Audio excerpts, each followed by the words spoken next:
Hello and welcome to the Uncooperative Gamers. I'm Mr. Grumpy. And I'm the Cursed Monk, and today me and Mr. Grumpy are seeing how the new decks hold up in 2v2. So I'm going to go off with Collective Might. It's my favourite deck of the new ones. It's going to be focused a lot on token play.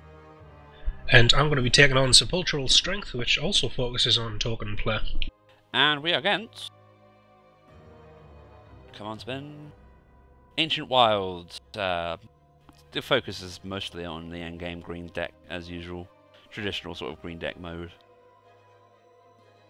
And I've just forgotten to spin this for you, Monk, because you can't do it. And today, our other opponent is going to be...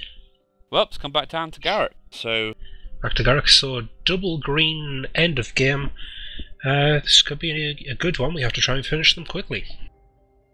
Or not at all. Not really a tactic. It's a good plan, though. Just everyone get along, be friends. Okay, we've got a pretty good hand for me. Most of the stuff is quite cheap. He's a quite expensive guy, but yeah, I can do this hand. I've gone for more of a land-heavy type of build, since with these double mana builds, they are... sometimes you get landlocked. The Taunting Elf coming out.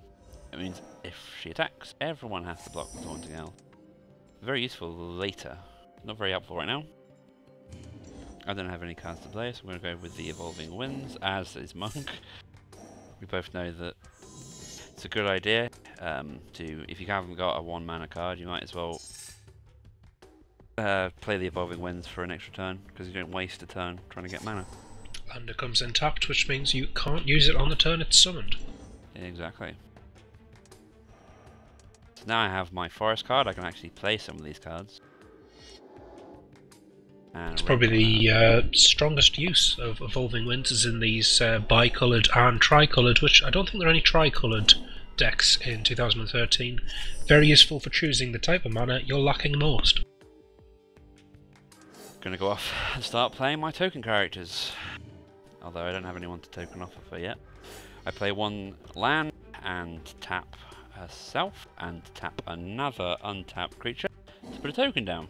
So I'm going to use Sprout to put a token down, putting it a token down. And then it'll just go on from there. And I'm going to cause Yavana to discard a card from her hand. Pretty useful, but not much of a dent in that 51 card library that she's got. Although that is quite a powerful card, really. 5/3 that turns into a 3/3.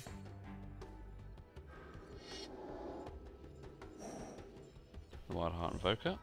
So Eva is looking to upgrade the Taunting Elf to be more menacing and less taunting.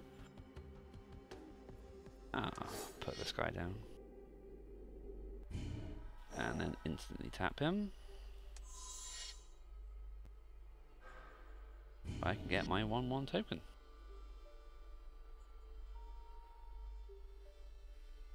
Got any ideas what we're going to do, Monk? I'm hopefully going to take down their army. Good.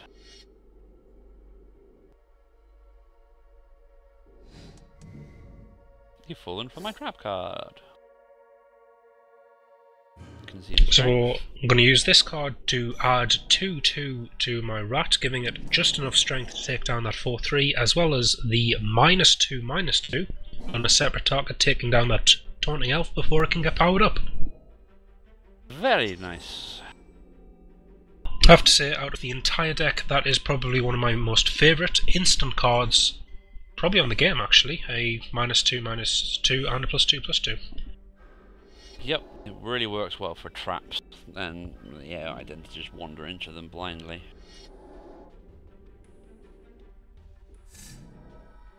Garrick's looking for more land, so he can gain some health. They could have profited from that a lot more than what they did though. Get this guy out. I could try to play my avatar, but at the moment he would only be a 4/4, and it's a bit too risky at the moment. So I can play my Nemesis, who gains power based on the number of creatures in a... well, unfortunately only in one player's graveyard, so we're going to have to choose a graveyard. At the minute I'm thinking Yavanis. is probably the best to go for. She does have a lot of cheap expendable units, so we're going to have to put as many as we can into her graveyard to power up my horror. I'll get right on it. Later.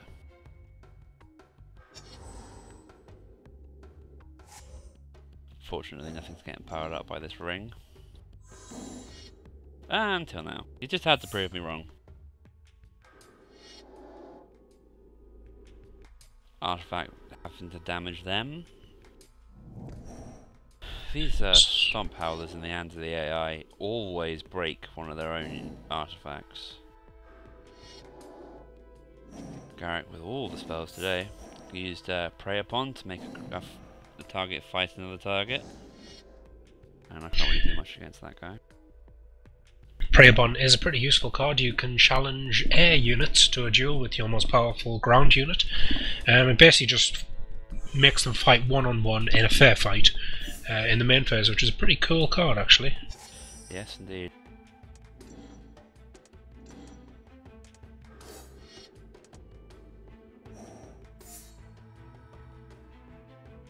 So I'm going to go right ahead and bring out the chap on the front of my box of cards, which gains a +1/+1 counter every time an opponent is a creature is put into a graveyard. I think a Fire Monk, that's actually any card.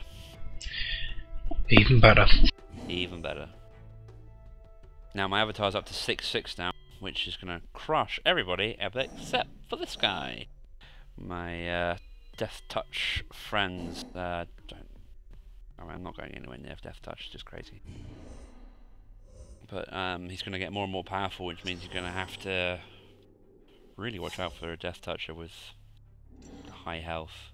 That's their main weakness, is, you know, sacrificing a card to destroy it. So at the moment I could just use 2 tokens and destroy it.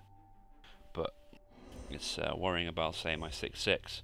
If I attack with that, it's just going to go down, it's going to be a waste.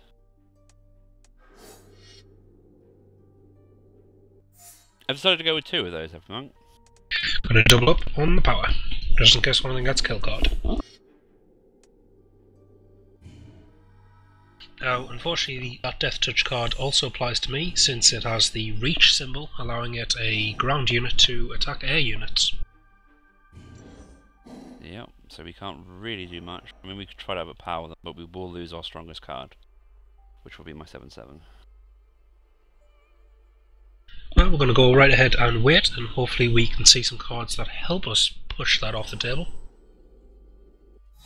Would be nice to see some kind of kill card around nowish.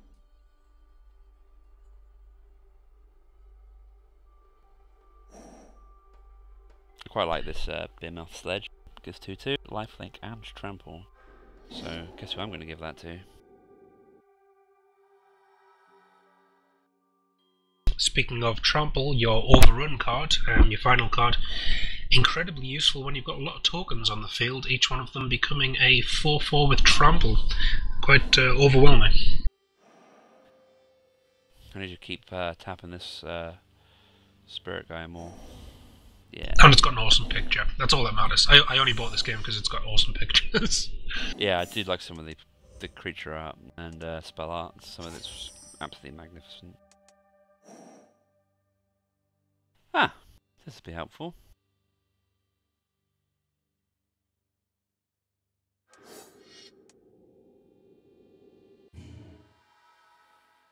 +1/+1 for every white, +1/+1 for every green.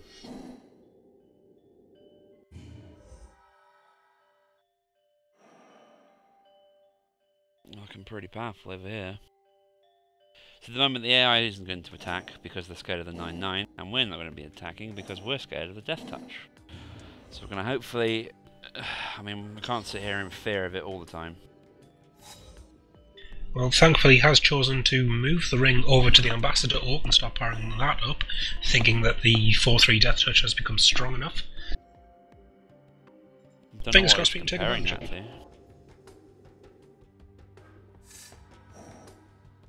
Wood Elves for 1 extra mana.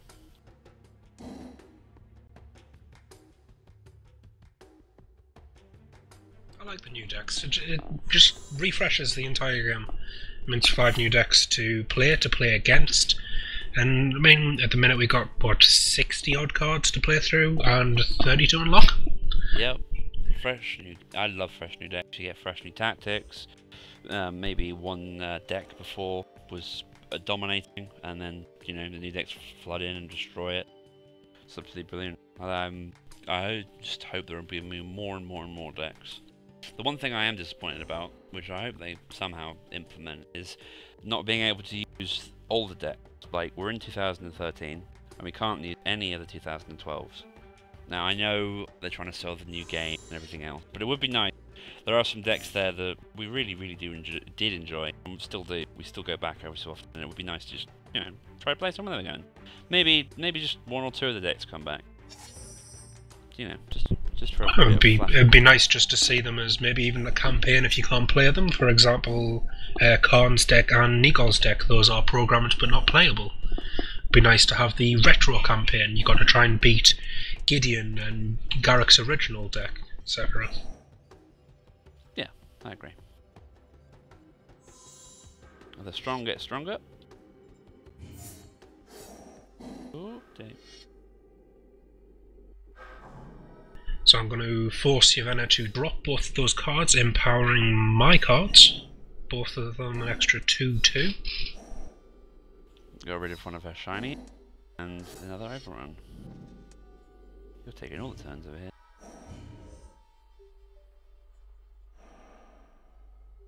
And it skipped my attack. So I have to close this back down, skip. Could you just stop the timer for me, Monk, when we go through?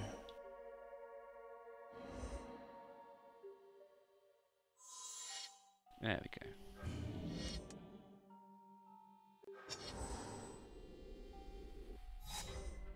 So the computer doesn't really recognise active abilities as something you'd like to spend your time on, therefore it doesn't pause the step for you.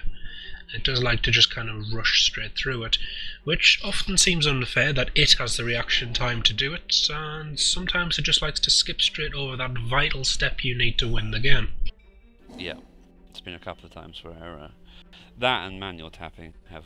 We're saying it cheats. It cheats all the time. Cheating scum! Yeah, I mean, we could try going against players, but as you see, when we unlock new cards, they just get dumped straight back into the deck. We should technically compile the decks down to the best 60 cards and whatever, but... refining the decks, but I mean, sometimes it's... you just like the random chance of you have no idea what's going to come out next. Yeah, I mean, I don't really like min-maxing too much. I mean, I did it with March to War in 2012, and it made the deck, well, stronger, but a lot less fun. I think I'll get my Grave Guardian out for even more powerful tokens. I think the main problem with min-maxing decks is you're then relying on one tactic. I mean, just to take, for example, Yavena, sitting opposite us, she has the Taunting Elf and the Ring combo, which you would normally use to power up the elf, charge, everything focuses it, and you happily just walk around with everything else you've got. Now, I also know that Yavena has the tactic where she can... how best to put it?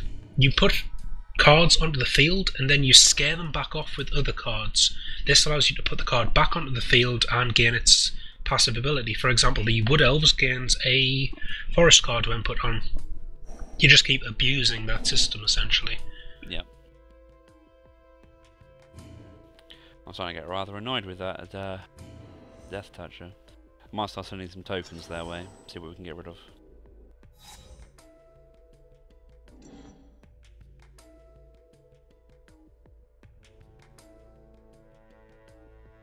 Might give a token the old Behemoth Sledge, sacrifice another token from this guy to give it +1/+1, and watch it smash its way through one of their guys.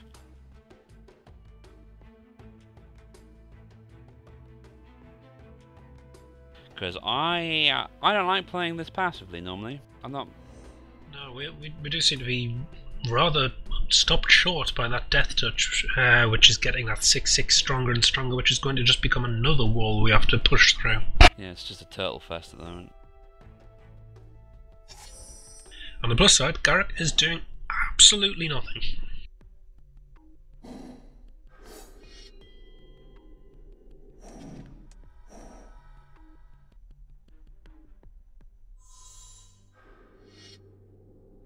I choose you.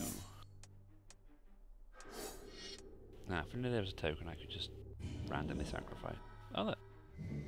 There's one.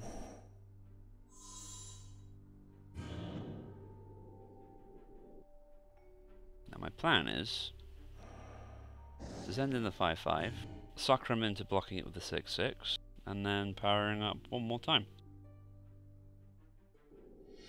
Well, I do have another plan, but we'll see if yours works first. If not, we're going to go right ahead with mine. So keep some saplings on your team. We're going to eat all of them. Come on, you know you want to attack it. Silly.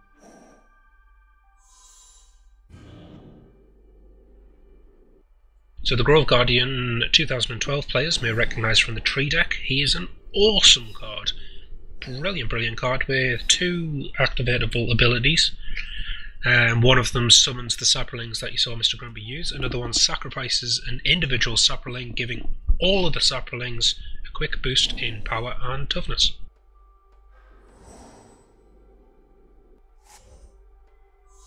Seeing as I'm here, do a couple of these. There we go. That's made my entire side a complete mess. So now we've got rid of the troubling 6/6, but we just need to get rid of that Death Toucher. Hopefully, my plan now is to sucker them in once again. Surely they wouldn't fall for the same plan twice, you'd think, but they'd fall for it again and again and again. Have you got a plan for that Death Toucher that doesn't involve me sacrificing a load of tokens? No. Well, but I could sacrifice my own, but not gonna happen. Yes, I'm trying to hint that maybe the drooling Grudian was a good idea to go, but obviously Monk isn't biting. I have a better plan. As you see, this guy sacrifices a creature, that one, the one gets 2/2, and another target creature gets -2/-2. Nice and simple. Let's make my avatar a little bit stronger.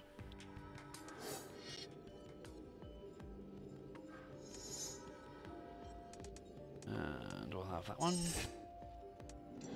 So I'm going to have to ask you to send in one of your saplings.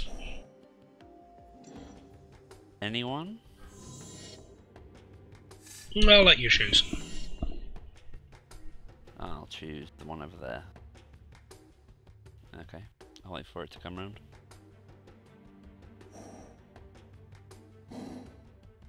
Okay, I'm ready.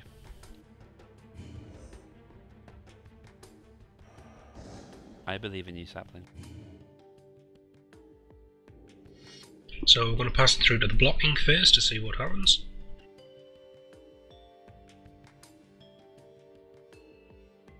Go on, block it with a Death Toucher, you know you want to. Oh, look how so confused the AI is. Oh, idiots. And we're going to go right ahead and stop time, because it's cool.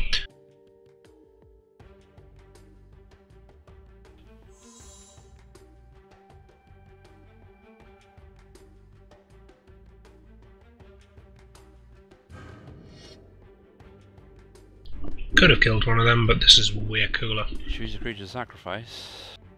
I don't want to.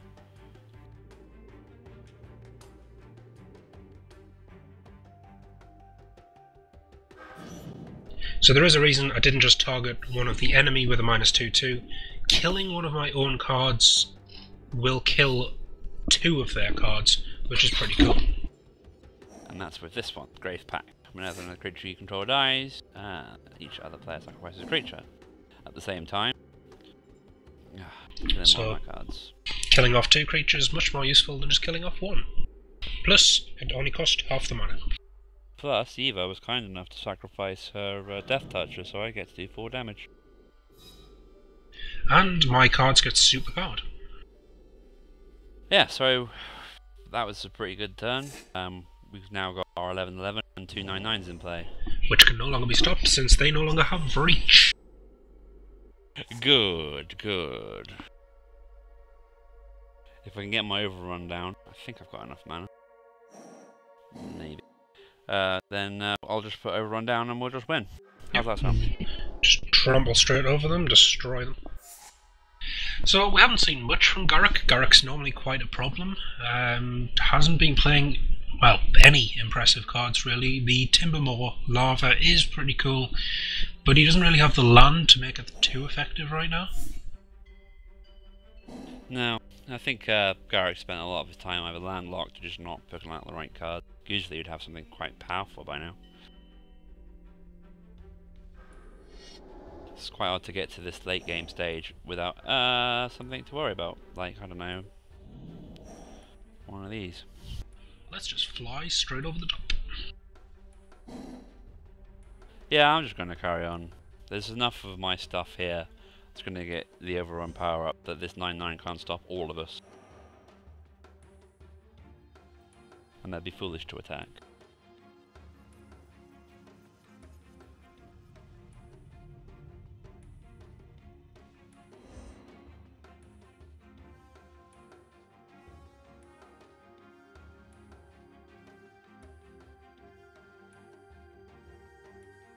Kind of him to give you a 3/3 elephant though. Not really worth it. I do like that card that he just threw in the bin, but never mind, I suppose the elephant will help in our push. Indeed.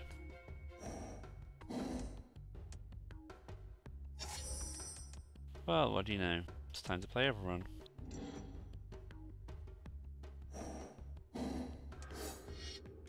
Guess what we're doing this term?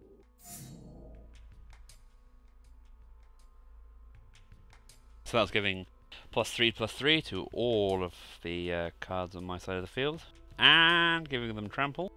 So this is going to be a lot of damage. Select and go.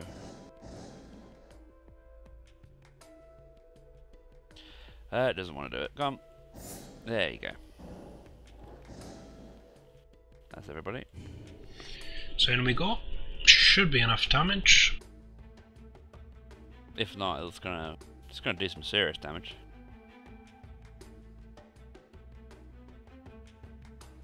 I love this bit where the AI freaks out. How do we stop them? And the answer is they don't. -34. Good game. Well, that was much slower than we normally play for a twin game. Very defensive. Yeah, I don't know why we played so passively. We could have probably done some... No, we could have easily killed that much faster. Well, I hope you enjoyed watching, ladies and gentlemen. This has been the Uncooperative Gamers with me, the TheCursedMonk. And me, Mr. Grumpy. And don't forget to like, subscribe and comment. If you think we went too slowly, don't forget to tell us, because I know we did. And, yeah. Thanks for watching. Thank you for watching, and join us next time. Goodbye.